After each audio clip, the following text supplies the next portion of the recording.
Hello, my name is Nikko Jaakkola and I teach environmental economics. So today we're going to discuss what macroeconomic policies are and what their purpose is. And I want to ask my colleague Riccardo Rovelli, who's been studying macroeconomics for a few decades, about this question. What do you have to say, Rick? Oh, hi Nico and everybody. Nice question. I used to think it was quite a simple question. Now I think it's getting every day more complicated. But let's begin from the simple side. What is the purpose of macro policies?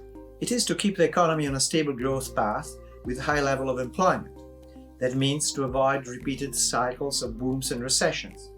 And stability Includes also to keep inflation, the growth in prices year from to year, at a low and stable level, what is now known as a 2% target. Policymakers have two sets of tools to achieve this. The first is fiscal policy, which is decided by the government or the Ministry of Finance. And the second is monetary policy, run by the central bank. Okay, so it's two policies with two actors. Is that going to run smoothly? Well, the answer is a bit complicated, but basically it runs down to this. In some ideal scenario, when the economy is running as it should and there are no troubles ahead, Then the two actors will do their job perfectly. It's like I sweep the floor and you do the dishes, and we're happy with that.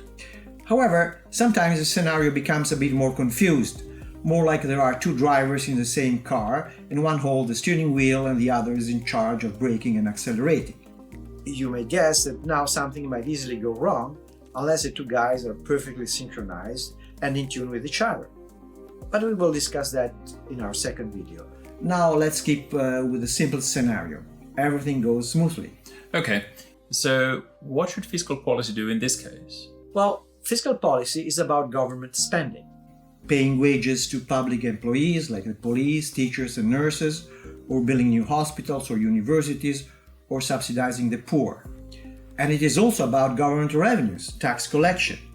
Just like with the household, if the spending is higher than tax income, then the government needs to borrow money. This then adds to the government debt. But unlike a household, a government typically does not plan to pay off all of its debt, because the life of a state does not end.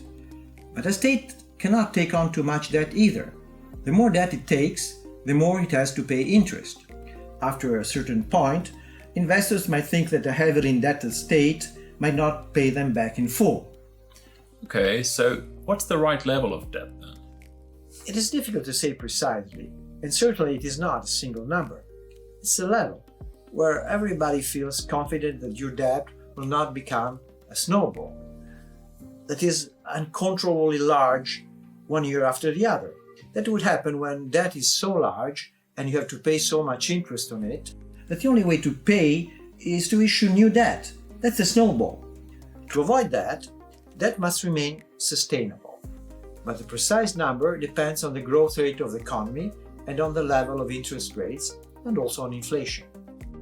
More generally though, you would want to keep a comfortable level of debt, so there's a bit of headroom in case of some emergency, like you need to spend more and must sustain an increase in the cost of refinancing the existing debt.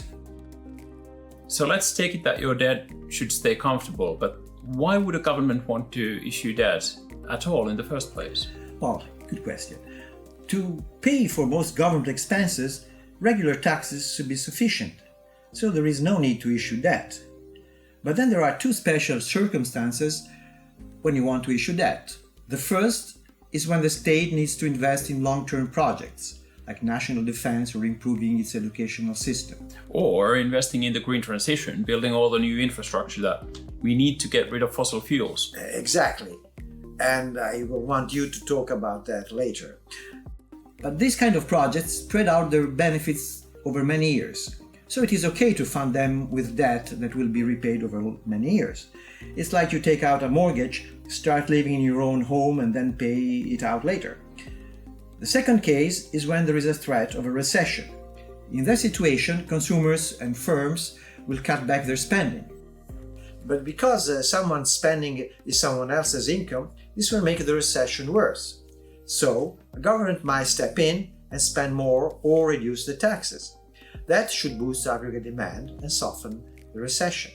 Okay, so you issue debt for long-term productive investments or during a recession, and then you pay back gradually, right? Right. Okay, so that sounds pretty simple. Well, it's not that simple, because there is always a temptation to borrow too much and justify it as investment or stabilization. If this keeps happening, then that will become unsustainable, or at least there will be no more headroom for further borrowing should it become really necessary. Okay, so that doesn't sound like a responsible way to run a national economy, even though we may all have some experience of that in our personal lives. But can we talk a little bit also about monetary policy? Did you notice what the head of the European Central Bank says when she announces the new monetary policy decision, which she does about every 6 weeks in Frankfurt? Well, to be honest, I've been a little bit too busy doing research. Okay, you're excused there. Well, she typically begins with something like, "We will make sure that inflation returns to its 2% target over the medium term." There is a sort of mantra about this 2% target.